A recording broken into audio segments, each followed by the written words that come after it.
자, 이 시간에는 생명의 자리가 있고 치유의 자리가 있다. 두 번째 시간입니다. 지난주에 먼저 야이로의 라는 회당장의 딸이 이렇게 죽음을 맞았다고 그랬어요. 사람들은 죽었다 하지만 주님은 잠잠한다고 하셨어요. 그 문제가 급함에도 불구하고 주님은 그 문제를 뒤로하고 먼저 혈류증 환자의 그 질병을 먼저 치유해 주셨다. 오늘 이 부분을 좀 다루겠는데, 자, 그녀는 주님의 옷에만 손을 대어도 구원을 받으리라는 믿음이 있었다고 28절에서 말해주고 있습니다. 그녀는 주님의 옷에만 손을 대어도 구원을 받으리라고 생각을 했답니다. 생각이 잘 되어 있던 것이지요. 여기서 주는 교훈은 인생의 절망 뒤에는 항상 소망이 기다리고 있다는 교훈입니다. 당시 절망의 상황에서 예수에 대한 소문만으로 들었던 그 여인은 죽게 나왔는데, 그 여인의 믿음은 그동안 많은 이적을 직접 본 제자들에 비해서 아주 절대적인 믿음이었어요.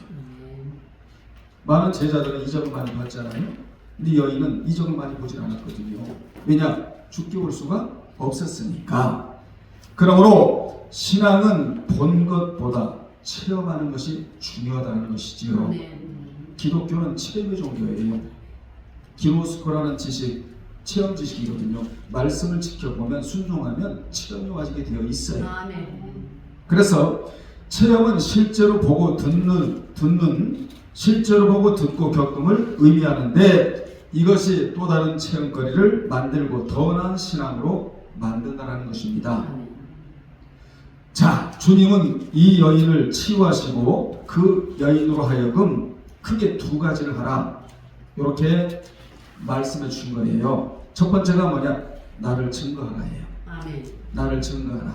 나는 하나님의 아들 예수 그리스도, 이 땅에 인류의 복음을 증거하여 구원을 하러 이 땅에 온 바로 하나님의 아들이다. 이걸 증거하라는 것이고, 그 다음에 내가 이렇게 해서 치유를 받았다, 간증을 하라는 거예요. 증거와 간증. 이 두 가지를 이름하여 순환 법칙이다 그래요. 그러니까 이 사건은 한마디로 말하면 순환 법칙의 사건이다, 이렇게 정의를 낼 수가 있는데, 그래서 이 여인을 치유해 주신 거예요. 우리가 이 순환 법칙을 잊으면 안 돼요. 밑에서 설명을 드리겠습니다만은, 그래서 주님은 너는 말이야, 나를 만나기 전에는 재산이 조금 있었으나 치료비 하느라고 다 소비하고 빈털터리가 되었으며, 그 다음에 치료에 힘썼음에도 불구하고 고치기는커녕 병은 점점 더 악화된 아주 불쌍한 여인이었다. 어디서 그런 내용이 나오죠? 그러나 여기서 반전이 일어나는데, 기독교는 반전의 종교거든요. 반전이 일어나는데, 나를 만나고 난 후, 즉 말씀을 만나고 난 후 내가 치료받았으니 너는 나를 증거하고 간증하라고 공중 앞에서 여인을 끌어내셨어요. 이것을 뭐라고 말한다? 순환 법칙이라고 한다. 성경의 법칙이 그러잖아요. 원리가 들어오고. 잘 들으세요. 당시에 통으로 입었던 드레스의 가장 밑단에 8개의 실을 하나로 묶은 5개 매듭을 달았어요. 실오라게 5개 달았다고. 그래서 유대인들은 이것을 모세오경이라고 생각하여 수건을 크게 걸치든지 이렇게 걸치잖아요. 망토같이. 그 다음에 통치마를 입든지 맨 밑바닥에 모세오경을 의미하는 5개의 매듭을 달았는데, 첫 번째 매듭이 창세기 매듭, 두 번째 매듭이 출애굽기의 매듭, 세 번째 매듭이 레위기의 매듭, 네 번째 매듭이 민수기의 매듭, 다섯 번째 매듭이 신명기의 매듭을 달았어요. 이걸 만진 거예요. 옷에 무슨 능력이 나와요, 여러분? 말씀을 만진 거지. 주님의 옷을 만졌다는 말은 이런 옷을 만진 게 아니라 말씀을 만진 거예요. 모세오경을 만진 거예요. 다시 말하면 말씀만이 나를 치유할 수가 있다. 그대로 기록된 말씀을 믿은 것이지요. 내가 채찍에 맞음으로 너희가 나음을 입었다. 이런 말씀을 믿은 거예요. 그는 당신은 나의 메시아입니다. 이런 마음으로 말씀을 만진 거예요. 세상은 내 문제를 해결하지 못하고 나를 버렸지만, 사회도 버리고 사람도 버리고 다 버렸잖아요. 버렸지만 내 문제를 해결할 수 있는 것은 당신만이 가능합니다. 이런 믿음으로 옷을 만졌다, 말씀을 만졌다, 말씀을 만진 거예요. 당신이 바로 우리가 기다리고 기다렸던 메시아라는 믿음의 고백으로 그 옷을 만진 거예요. 오늘 여러분이 하나님 앞에 나와 말씀 만지러 온 거예요. 아멘. 말씀을 들으려고 온 거예요. 그런데 예레미야 3장 13절에 보면 푸른 나무 아래 있는 자들은 말씀이 들려오지 않는다고 되어 있어요. 그 당시 푸른 나무 밑에서는 우상을 숭배했거든요. 그러니까 이게 무슨 말이죠? 탐심이 마음에 들어가 있으면 말씀이 들려오질 않아요. 세상 것으로 부유해진 자는 말씀이 들려오지 않아요. 말씀을 들으려고 집중하지 않는 자는 말씀이 들려오지 않아요. 오늘날의 수많은 메시지를 들음에도 불구하고 귀에 말씀이 들려오지 않는 것은 푸른 나무 아래 앉아 있었기 때문이다예요. 말씀이 들려와야 돼요. 그는 모세 오경을 만졌다. 왜 만졌느냐? 말씀이 곧 치유이고, 말씀이 곧 메시아이며, 말씀이 곧 우리 주 예수 그리스도이고, 말씀이 성령님이고, 말씀이 진리이고, 말씀은 가능하다 하고 만진 거예요. 따라합시다. 말씀이면 됩니다. 됩니다. 예레미야서를 보면 말씀은 된다고 어마어마하게 말을 해요. 당시 이 여인의 마음 깊은 곳으로부터 타오르는 믿음의 불씨는 누구도 막을 수가 없고 끊을 수도 없었다는 것입니다. 많은 사람들 때문에 주께로 갈 수 없는 상황 속에서도 그 여인을 누구도 막을 수가 없었고, 누구도 거부할 수도 없었고, 누구도 끊을 수가 없었다. 여러분, 그때 이 여인의 몸은 만신창이가 되어버렸어요. 차마 남성이라서 입으로 다 표현을 못합니다만은 앞으로 마가복음을 통하여 오늘 오후부터는 마가복음 서머리를 할 거예요. 마가복음 전체를 압축을 해서 서머리해서 전할 것인데, 이 여인에 대한 메시지가 너무나 심오하고 얼마나 많은 교훈을 우리에게 주는지 몰라요. 차마 남성이라서 다 표현 못한 그런 부분이 굉장히 많은데, 나중에 기도하고 또 하나님께서 또 전하라 그러면 전할 것인데, 아무튼 그때 이 여인의 몸은 만신창이가 되어버렸어요. 12회를 알았잖아요. 그런데 그녀는 그 몸을 이끌고 해치고 밀치고 해치고 밀치고 하면서 주께 나왔다. 이거 중요합니다, 여러분. 그러면서 말하기를 당신만이 나에게 해답입니다. 아멘. 여러분, 주님이 희망이고 우리의 답이에요. 당신만이 나에게 해답이라는 것이지요. 해답을 의사한테 찾은 거 아니에요. 해답을 세상에서 찾은 거 아니에요. 해답을 사람에서 찾은 거 아니에요. 주님에게서 찾았다는 것입니다.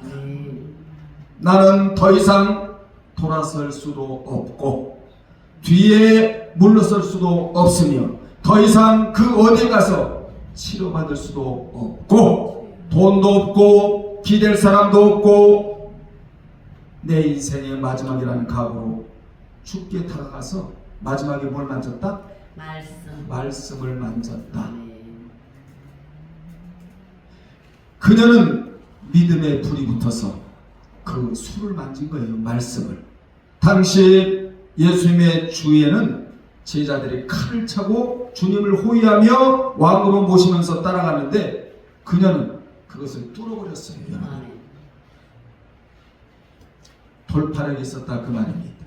말씀을 가지고 돌파하는 자 앞에 장애가 없습니다. 아무도 막을 수가 없는 거예요. 왜냐? 말씀이 능력이니까. 아멘. 2장에는 네 사람의 믿음으로 중풍병자를 치유받았다 하면 그 2장에 나오잖아요. 네 사람이 병든 문둥병 환자를 메고 갔잖아요. 그래서 지붕을 뚫고, 그죠? 그래서 치유를 받았다면 5장에 와서는 그 여인의 자신의 믿음으로 치유받았다는 내용이에요. 자, 마가복음 16장까지 있는데 마지막 16장까지 가기 직전에 주님을 고문대 앞에 엎드리게 하고 채찍을 내리쳤어요. 닉토르라고 하는 그 고문 전문가가 주님의 그 몸을 채찍으로 가했는데 후려칠 때 200개 넘는 납덩어리가 온몸에 살점을 떨어뜨리게 만들었어요. 살점이 막 튀어버리는 거예요. 막 200개의 그 납덩어리가 살점이 떨어져 나가고 주님이 피투성이가 되어버리는 겁니다. 주님께서 골고다에 올라갔을 때 13개의 비아노로 쌓여 흔적이 남아있는데 그 중에 크게 2가지가 있는데 중형과 매를 맞고 제대로 걷지 못할 때 예수님의 제자들은, 남자들은 거의 다 도망가고 말았어요. 그런데 여인들 몇 명만 있었다는 것입니다.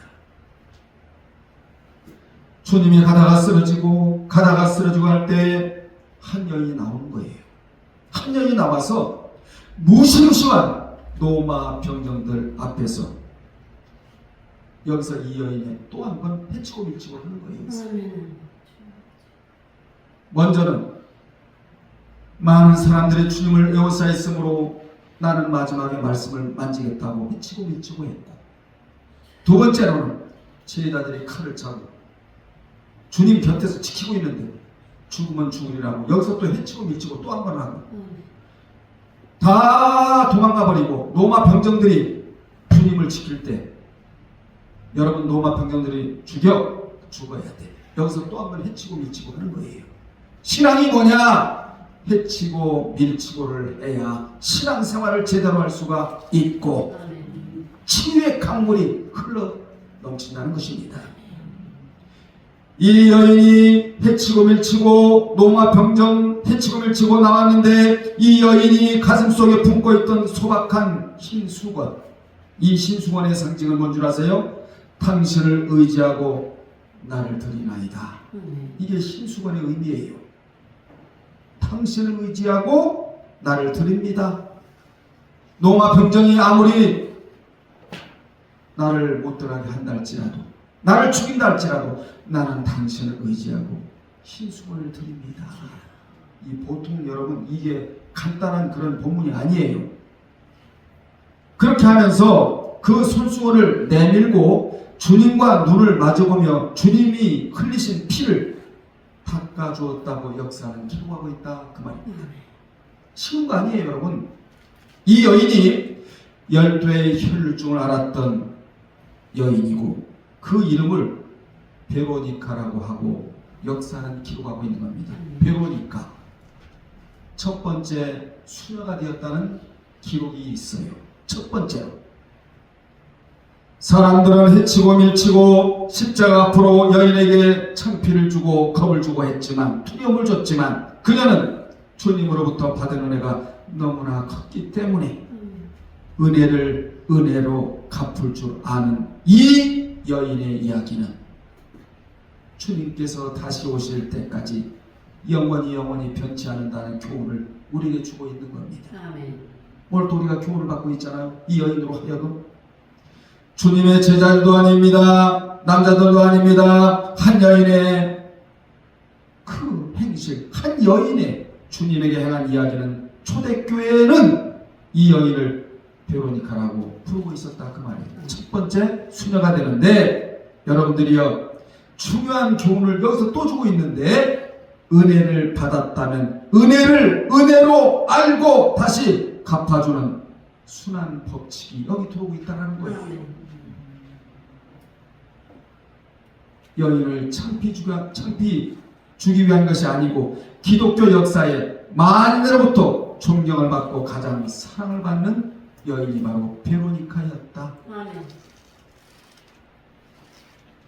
참 좋은 이름이에요. 딸을 낳으면 베로니카라고 치면 참 좋은 이름인데, 여러분도 지금까지 주님의 은혜로 살아왔다면 그 은혜를 갚을 줄 아는 순한 법칙의 사람이 되기를 주의 이름으로 축원합니다. 그 삶을 살라고, 무슨 삶을 살라고? 순한 법칙의 삶을 살라고 그 여인을 치유해 주셨다는 거예요. 아멘. 여러분도 순한 법칙대로만 산다면 여러분의 몸이 손상된 부분을 주님이 깨끗하게 치유해 줄 거예요. 그래서 기도할 때 하나님 여기 고쳐주세요, 저기 고쳐주세요 그럴 게 아니라 하나님 제가 무슨 법칙으로 살 테니 순한 법칙으로 살 테니 손상된 몸을 치유하여 주옵소서. 이게 가장 빠른 병기도라는 사실을 우리로 하여금 알게 한다 그 말이에요. 아멘. 오늘부터 하나님 제가 순한 법칙으로 살게요. 주님을 증거하고 주님을 간증하는, 주님을 만났다는 것을 간증하고 하나님의 아들이라는 사실을 증거하고 증언하고 또 주님이 나를 이렇게 치유해 주셨다는 사실을 간증하는 순한 법칙의 사람이 될 터이니 하나님 저를 치유하여 주옵소서. 이게 가장 치유의 방법이라는 사실입니다. 그래서 자 29절에 보면 주님은 그의 병을 즉각 치유해 주셨다. 이에 그의 혈루 근원이 곧 마르매 또 병이 나은 줄을 몸에 깨달으니라. 여기 곧 유디스라는 단어를 써서 유디스 따라가 유디스 이 유디스는 마르메라는 의미인데 이는 즉각성과 완벽성을 의미하는 단어입니다. 주님의 치유는 미룬 법이 없고 즉각적이고 완벽하다. 그녀의 겸손한 신앙, 절대적 신앙, 고백적 신앙이 그녀로 하여금 치유를 경험하게 하였고 이에 대해 예수님은 무리 가운데 이 여인을 찾아 제자들과 무리 앞에서 놀라운 선언을 하시는데 그 선언의 메시지가 34절이에요. 따라 내 믿음이 너를 구원하였느니라. 주님은 그녀를 향해 따라 내 믿음이 너를 구원하였으니 평안히 가라. 내 병에서 놓여 건강할지어다 라고 주님이 선언해 주셨습니다. 성경은 믿음의 문제이지 검증의 문제가 아니라는 거예요.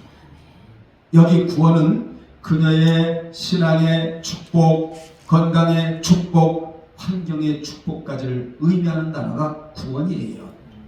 물론 밑에서 설명드리겠습니다만은 이 선언은 치유의 근원이 옷 자체 마력에 근거한 것이 아니고 예수님의 놀라운 이 선언으로 말미암아 절망의 비부 앞에 있는 회당장 야이로에게 큰 도전이 되었던 거예요.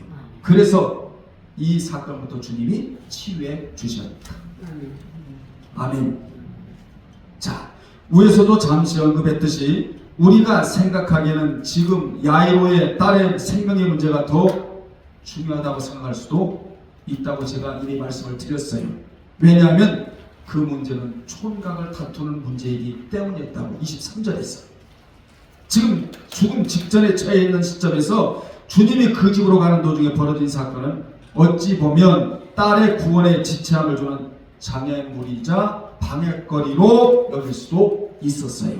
그러나 우리가 본문에서 보는 대로 오히려 이 사건은 회당장 야이로의 신앙을 더욱 돈독하게 하는 일종의 시청각 교육이었다는 것입니다. 예수님과 함께 집으로 가는 도중에 일어난 이 놀라운 주님의 선언을 듣게 된 회당장은 이제 어린 딸의 구원의 문제도 두려움 없이 절대적으로 신뢰하게 되는 계기가 되었다는 거예요. 여러분들이요, 우리가 신앙생활하면서 나의 믿음의 행동이 때로는 주변 사람들에게 큰 도전과 격려를 줄 때가 있다는 겁니다. 분명히 어려워. 그런데 그 어려움을 뒤로하고 문제를 뒤로하고 신앙이 그 문제를 끌고 가면서 하나님 나와 기도하는 모습을 이방인들이 본다는 거예요. 보면서 이야, 저들을 믿는 신은 위대하다. 우리 같으면 못 견디는데 어떻게 저런 절망적인 상황에서도 하나님을 찾고 기도하는가?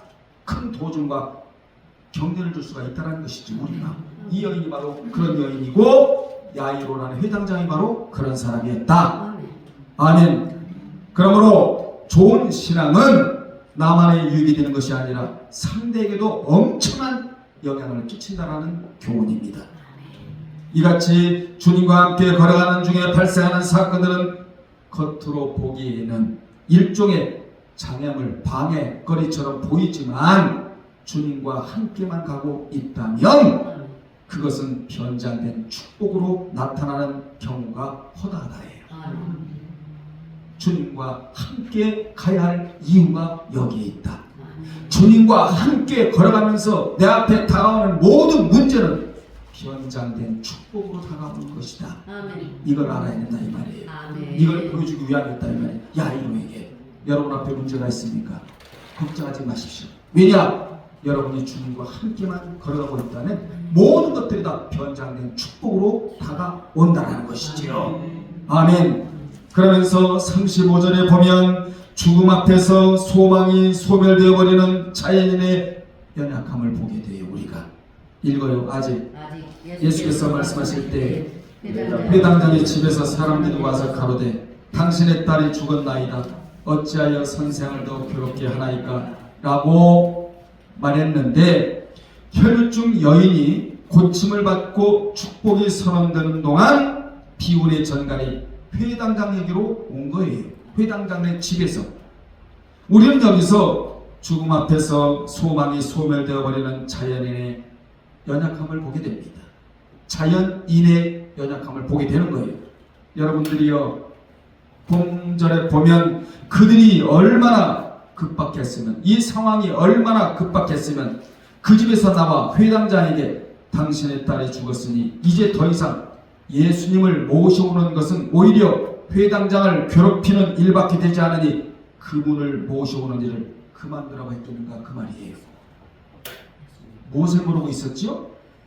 그들은 회당장의 딸의 죽음의 비유는 결코 절망이 아니라는 것을 모르고 있었다. 또한 그들은 오히려 그것이 더 큰 소망의 시발점이 된다는 것을 모르고 있었다.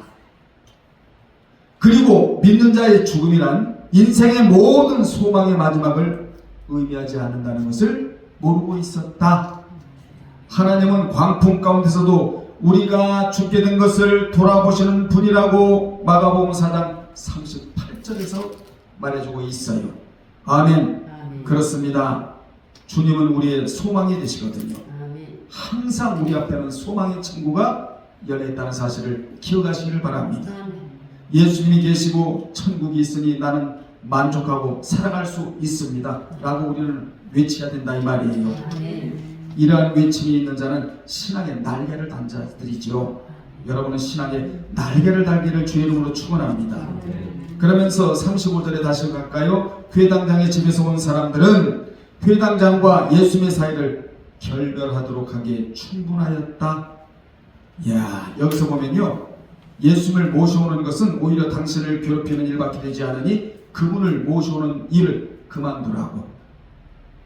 그들은 예수님과 회당장의 사이를 어떻게 하려고? 떼어 놓으려고, 결별시키려고 신앙생활에서 이렇게 방해설이 우리 앞에 많다는 사실을 우리로 하여금 알게 합니다. 우리는 절대로 주님과 떨어져서는 안 돼요. 36절에 주님은 회당장을 격려해 주셨는데 이 격려가 여러분의 격려가 되기를 바랍니다. 36절에 예수님은 그들이 하는 말을 곁에서 들으시고 다 들으세요. 무슨 말 하는지 다 들으세요. 두려워하지 말고 믿기만 하라 이렇게 격려해 주셨어요. 여기 두려워하지 말고 믿기만 하라 라는 말은 너는 지속적으로 두려워하지 말고 여러분에게 주시는 메시지예요. 지속적으로 믿음을 가지라는 현재 명령형입니다. 주님은 여기에서 그에게 아주 중요한 교훈을 주시는데 이는 두려움이 물러가야 믿음이 지속적으로 다가온다는 사실을 알려주시는 거예요. 사랑하는 여러분들이요, 여러분 앞에 두려움이 있습니까? 오늘 다 밀어내시길 바랍니다. 두려움이 물러가야 믿음이 다가온다는 메시지를 주고 계시는 거예요. 사실 믿는 자가 두려움 때문에 믿음을 지속시킬 수 없을 때가 너무나 많이 있습니다. 믿음을 지속시키기 위해서는 두려움을 밀어내야 한다. 두려움이 어떻게 해야 된다? 두려움을 몰아내야 한다. 아멘. 주님은 자신의 체면을 뒤로 하고 겸손한 마음으로 딸의 구원을 위해 자신에게 나아온 야이로의 믿음을 받으시고 이러한 격려를 해주신 거예요. 그에게 있어 최고의 격려는 뭐냐? 너 두려워하지 마라. 아멘. 지속적으로 두려워하지 마라. 두려움을 몰아내라. 그래야 나를 향한 믿음이 지속적으로 다가온다는 이런 메시지, 이러한 위로, 이러한 축복. 그 최고의 메시지는 이러한 메시지고 최고의 위로는 두려워하지 말라. 놀라지 말라. 무서워하지 말라. 내가 너와 함께 하겠다. 이거예요. 아멘. 그러면서 39절에 주님은 집 안으로 들어가셔서 야이로의 죽은 딸을 일으키셨다. 마귀는 자꾸 잠재워요. 뉘워요. 주님은 일으키세요. 예수님은 여기서 딸의 죽음을 뭐라고 말씀하십니까? 잔다. 사람은 죽었다. 그러니까 두려운 거예요. 예수님은 잔다. 여유가 있으신 거죠. 그녀를 일으키신 사건은 우리의 죽음이란 잠시 전환기적인 것으로 결국 그날에 우리는 잠에서 일어나 부활의 환희 가운데 그리스도와 함께 영원히 거하게 된다는 것을 일깨워줬다 이 말입니다. 그러니까 죽어도 교훈이 살아있는 거예요. 그녀를 일으킨 것은 어린 소녀잖아요. 한 13살 정도? 그녀를 살리신 것은 두 가지 교훈을 주기 위함이다. 무슨 교훈? 잠에서 일어날 때가 온다. 그때가 부활이다. 부활하면 나와 영원히 함께 거할 때가 온다라는 교훈을 또 여기서 주고 계시는 거예요. 그러므로 죽음은 두려워할 것이 아니라 영원한 나라를 향해 들어가는 축복의 문이다. 이걸 알려주시는 거예요. 우리하고 차원이 다르죠? 여러분들이요, 불신자에게 있어서 죽음은 절망이에요. 울음이 달라. 절망이야. 고기야. 그러나 신자에게 있어서의 죽음은 다음 날에 더 나은 삶의 휴식을 의미하는 잠이다. 그래서 주님이 죽었다 잠잔다. 잠잔다. 더 나은 생명의 관문으로 들어가는 축복의 문으로 들어가는 이러한 안식과 휴식이기 때문에 주님은 죽었다 하지 않았어요. 잠잔다 이러셨단 말이에요. 우리가 잠을 안서 푹 자고 나면 기분이 개운하듯이 그러면서 41절 42절에 시간 때문에 다 이거 전할 수도 없지만 41절 42절에로는 소녀야 일어나라는 선언은 모든 믿는 자에게 주어지는 선언이다. 아멘. 주님은 그 아이의 손을 잡고 달리다 쿵, 즉 소녀야 일어나라고 선언하셨어요. 아멘. 그러자 그가 곧 일어나서 걸으니 고작 그녀의 나이가 12살이었다. 아멘. 주님의 달리다 쿵의 선언이 있자 하나님의 능력이 개입돼요. 그로 말미암아 12살 먹은 소녀가 곧바로 일어났어요. 그러자 사람들이 크게 놀랐다고 기록을 하고 있는데 이 달리다굼의 선을 통해 야이로의 가정은 행복이 회복되었고 여러분의 신앙이 일어나 내가 행복해. 여러분의 신앙이 누우면 내가 불행해. 항상 여러분 웃고 기뻐하고 또 행복하고 만족하고 이러는 것은 나의 신앙이 잠자지 아니하고 나의 신앙이 회복이 됐다는 증거거든요. 아멘. 나의 신앙이 일어나 있다는 증거야. 여러분 야이로의 가정이 행복해졌대. 회복이 되니까. 그리고 생사 화복을 주관하시는 분은 하나님이시라는 사실을 깨달은 거예요. 야이로가. 아멘. 자, 따라합시다. 주님의 역사는 일으키는 역사이다. 주님의 역사는 걷게 하는 역사이다. 주님의 역사는 낫게 하는 역사이다. 주님의 역사는 즉각적인 역사이다. 즉각적인 역사. 유디스라는 단어를 써서 아주 생동감 있고 역동적이고 진취적이고 도전적인 이 유디스라는 단어를 써서 주님의 역사는 일으키고 걷게 하고 낫게 하고 즉각적으로 역사해 주실 분이다. 이것을 우리는 지금 알게 합니다. 43절에 예수께서 이 일을 아무도 알지 못하게 하려고 그들을 많이 경계하시고라고 하셨는데 이걸 예수님의 은익사상이라고 말합니다. 주님은 이 일로 인하여 복음 전하는데 치장받을까봐 이 일을 알리지 말라고 경계하셨다. 아멘. 자, 서서히 말씀을 줄게요. 자, 우리 주변에는 모진 불행에 쉽게 자기를 망가뜨리는 사람이 있는가 하면 또한 그 심한 불행에도 절망하지 않고 신앙으로 일어나는 사람이 있어요. 모진 시련은 인간을 파괴하기도 하지만 그러나 그것은 인간을 승화시키기도 합니다. 모진 시련을 이기시고 족적을 남기신 분이 바로 우리 주 예수 그리스도이시다. 아멘. 이분은 자신의 불행을 딛고 일어나신 분이 아니고 인류를 위한 대속적 불행을 지시고 일어나신 분이 바로 주님이에요. 부활했다 그 말입니다.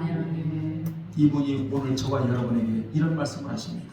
이건 말씀이 아니고 선언이에요. 일방적인 선언인데 두려워 말고 뭐하기만 하라. 믿기만 하라. 이 메시지를 여러분에게 주시는 거예요.